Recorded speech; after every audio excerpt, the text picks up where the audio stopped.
Okay, so we're back at it again.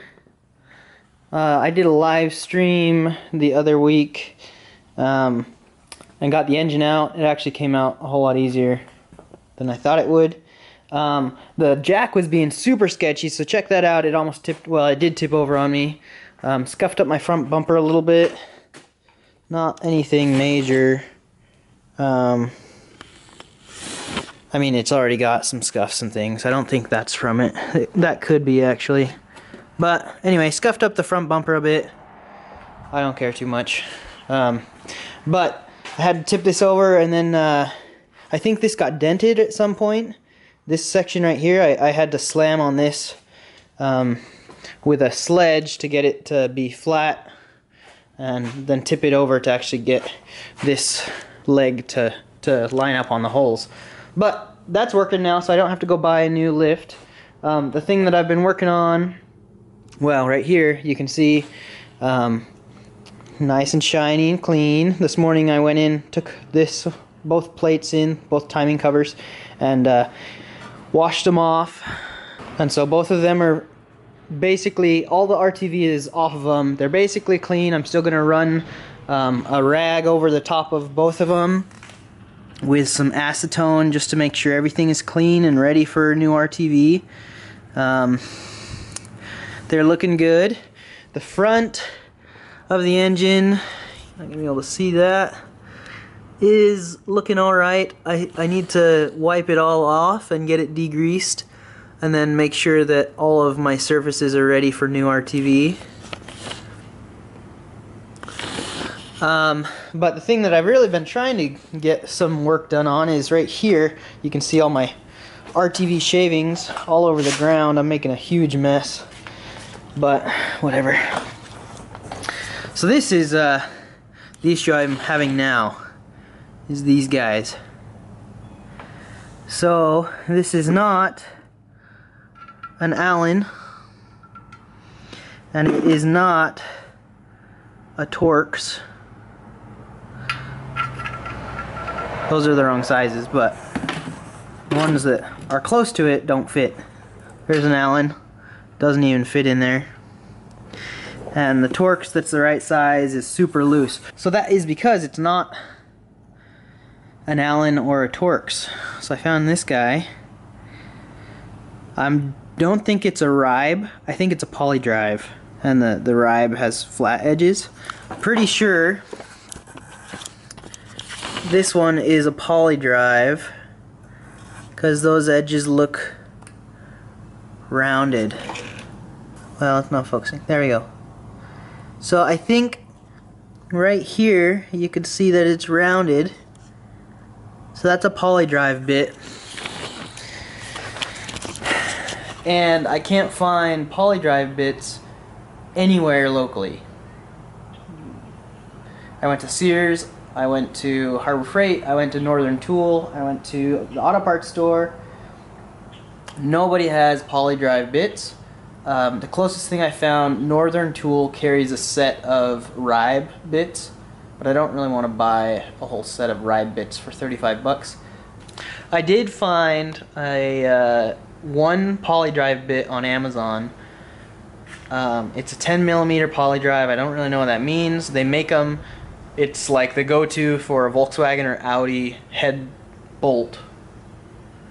And that's what people buy them for, and that's what it's listed as. So I ordered that. It was 10 bucks. I figured I'd take the chance and I'll return it if it doesn't work. But this is, that flex plate needs to come off so that I can replace the rear main seal. Now, the one thing that's kind of killing me is the question of, do I really need to replace the rear main seal? I bought it and I have a rear main seal, but looking over here at this one, I don't know if you'll be able to tell, but the back side of this one is super clean. So I don't think the rear main seals really have, they don't go out, I don't think. I really want to replace it though. I have it and the engine's out. I don't really see this engine coming out back out of the car again ever again, and I don't want it to. And just replacing it would give me the peace of mind for 10 bucks. So I'd like to do that, but we'll see if I end up being able to. Anyway, here's my engine bay. There really is a ton of space in here once you get the engine out, and it's in pretty good shape. I cleaned it off pretty good before. There's a little bit of grime down in there, but mostly it's looking good. This one is still in pretty good shape. Nice and springy. Probably because it's been covered in oil the whole time. They dry out once they lose the oil. Since I have a new one that's a real Subaru one, I'm gonna go ahead and replace it. And just comparing the two, this one looks a little swollen.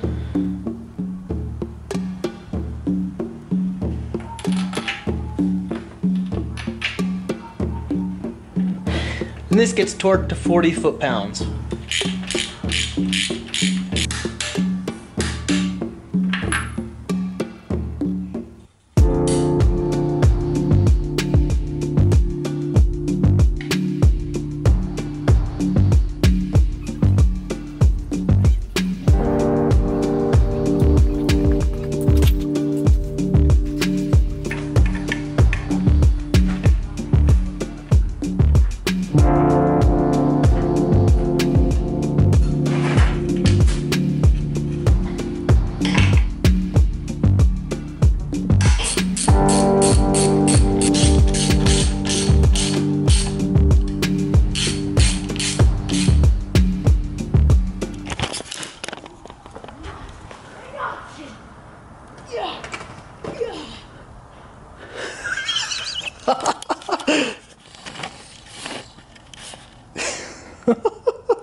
That was awesome. So he has been doing this every day. I guess he's a neighbor. He's been running through our yard every day screaming like that, and he jumps over that thing every day, and every day I hope he biffs it. And on the day that I record it, he biffs it. That's hilarious. Okay. Here we are. Everything's cleaned off. I washed those off. This side is on and sealed. The front is all cleaned off. I'm ready to get the rear plate on. I guess the rear plate's over there. I'm just putting the spark plugs in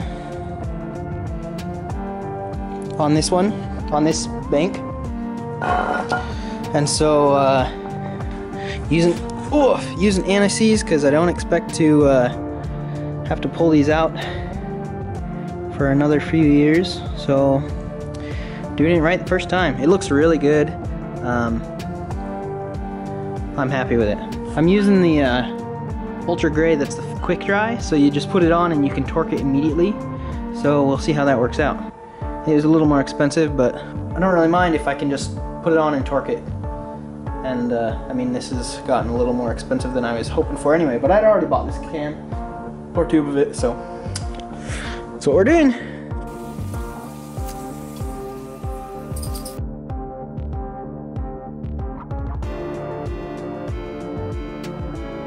Well, I was going to show you the way that I put these in, but I went to make sure it was the right size and that it was going to work out how I thought it would, and it went right on.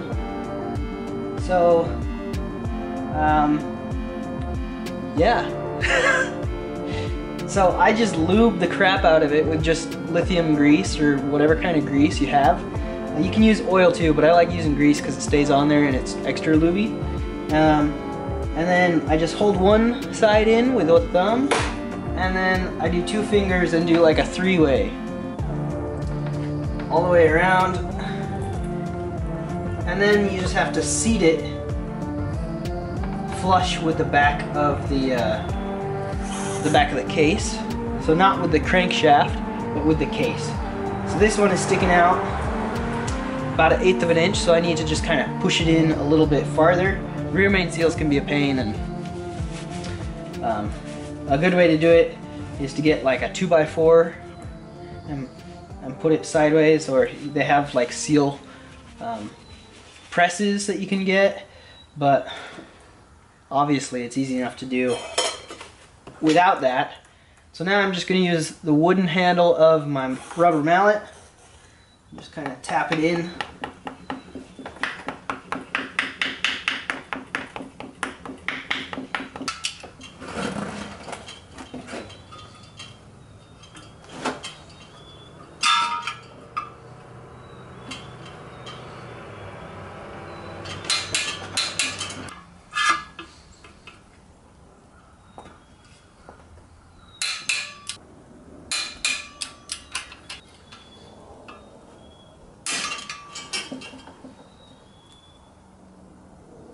You kidding me? What the crap kind of tool is this? Look at that, that's ridiculous. I was torquing to 60 foot-pounds and it just cracked right in half. Well, looks like I'm going back to the parts store, buy another one, or, I mean, I'm not planning on buying this. I'm planning on getting a new one for free. That's ridiculous.